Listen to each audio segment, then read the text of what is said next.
Kwa kutumia yai hili moja tu unaweza kwenda kumrudisha mpenzi wako aliyekuacha. Mwanamume wako unaona mapenzi yamepungua, kuna mtu unamhitaji unaona hakuelewi, basi unaweza kwenda kumrudisha na kumleta kwenye maisha yako kwa kutumia yai hili moja tu. Hello, habari, karibuni tena katika channel yetu ya 7 Beauty. Na kama wewe ni mgeni kwenye channel hii, tafadhali usisahau kubonyeza neno subscribe ili wa kwanza kuona kila tutakapokuwa tunaposti somo jipya. Moja kwa moja tuende kwenye somo letu la leo, ambapo nitakueleza namna gani unaweza kumrudisha mpenzi wako aliyekuacha. Mwanamume unaona haeleweki, mwanamke haeleweki, unataka mtu akupende, akusikilize, afanye vile jinsi unavyosema. Mambo yote yanayohusiana na mambo ya mapenzi, basi utatumia yai moja kama la kwangu hapa. Na yai hili ni yai la kienyeji, sio yai la kisasa kama mnavyoliona. Kwa hiyo hapo nimeanza kuambia mahitaji sasa ambayo utahitajika kwa nao kwenye kwenda kufanya limbwata hili, spell hii ya mapenzi, ya kurudisha mahusiano, kufanya mahusiano ya dumu, kufanya mwanamume akupe kile kitu unachokitaka. Kwa hiyo utakapokuwa umepata vifaa vyako hivi hapa, ambako nimetaja cha kwanza, unahitajika kuwa na yai la kienyeji moja tu. Hitaji lako la pili, utahitajika kuwa na karatasi nyeupe. Karatasi ndogo tu, utahitajika kuwa na karatasi kubwa, inahitajika karatasi nyeupe ndogo. Hitaji la tatu, utahitajika kuwa na marker pen. Umeona? Na marker pen hii ni marker pen yenye rangi nyekundu. Hitaji lako lingine, unahitajika kuwa na kopo, yaani unahitajika kuwa na kikopo. Sasa utakuwa na kikopo chochote na mbele kiwe kirefu kama unaona cha kwangu mimi nimechukua hiki hapa. Kopo tu la rangi yoyote. Hitaji letu la mwisho, unahitajika kuwa na chumvi, na chumvi hii ni chumvi ya mawe. Unahitajika kuwa kwa kiasi kingi, yani siwe kidogo.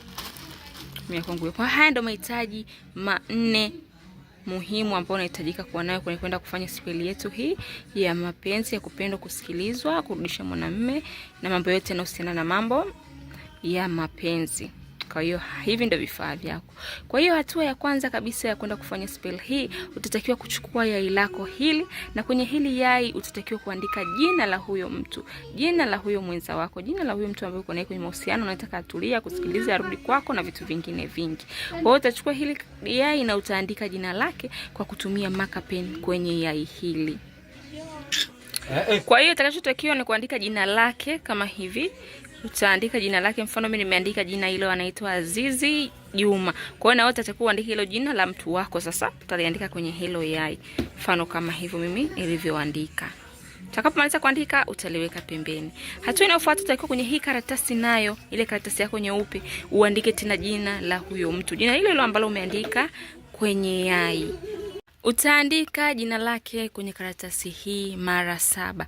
Jina lile lile ambalo umeandika kwenye yai, basi utarudia kuliandika hapa katika hii karatasi nyeupe kwa kutumia wino huu mwekundu mara 7. Baada ya hapo utatakiwa kuchukua kile chombo chako nilichokuambia, unatakiwa kuwa na chombo kama hiki, au unaweza kuwa ni kikombe, ni glasi, au ni bakuli, vyovyote ilimradi kiwe chombo ambacho ni kirefu kiasi.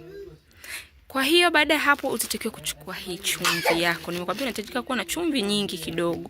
Kwa hiyo utaanza kwa kumimina chumvi yako kidogo katika hiki chombo. Ndani ya chombo changu nimeweka chumvi kama mnavyoona, chumvi kidogo tu.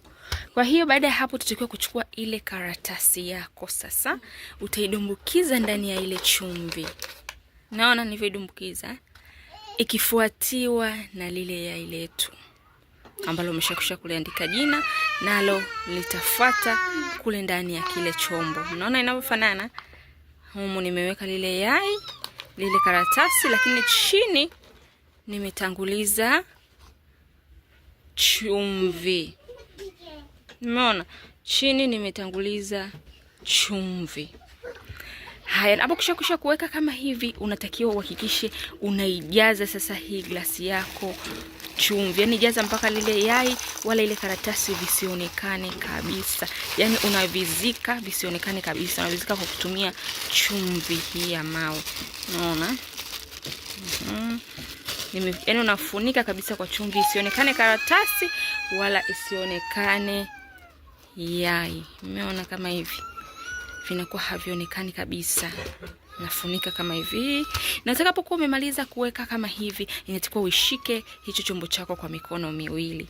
Kisha unatakiwa uanze kunuia. Tunaposema kunuia ni kuweka nia ya kufanya hichi kitu. Kwamba mimi fulani fulani ninanuia huyu mtu fulani fulani anipende, anisikilize, arudi kwangu.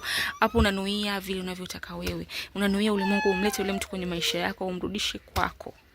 Kwa hiyo utafanya manuizi yako, utanuia mpaka utakapokuwa umemaliza manuizi yako yote.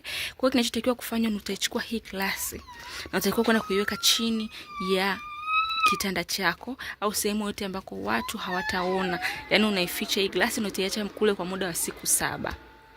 Utakapomaliza siku 7 utachukua hili yai na utachukua kwenda kulipasua. Na hiyo karatasi utatakiwa kuichoma kwa kutumia moto wa mshumaa. Kwa utawasha mshumaa kisha utaichoma hiyo karatasi, hilo yai utalipasua. Hii chumvi inakuwa haina shida, hata kuiweka kwa matumizi mengine haina tatizo lolote. Ila hivyo vitu vingine nikwambia utapasua na hiyo karatasi utaichoma. Na utakapomaliza hapo utakuwa umemaliza kufanya speli yako hii ya kurudisha mahusiano, ya kufanya mtu akupende, akusikilize, arudi kwenye maisha yako. Asanteni sana, napenda kusisitiza kama wewe ni mgeni kwenye channel yangu, tafadhali usisahau kubonyeza neno subscribe ili wa kwanza kuona kila tutakapokuwa tunaposti somo jipya.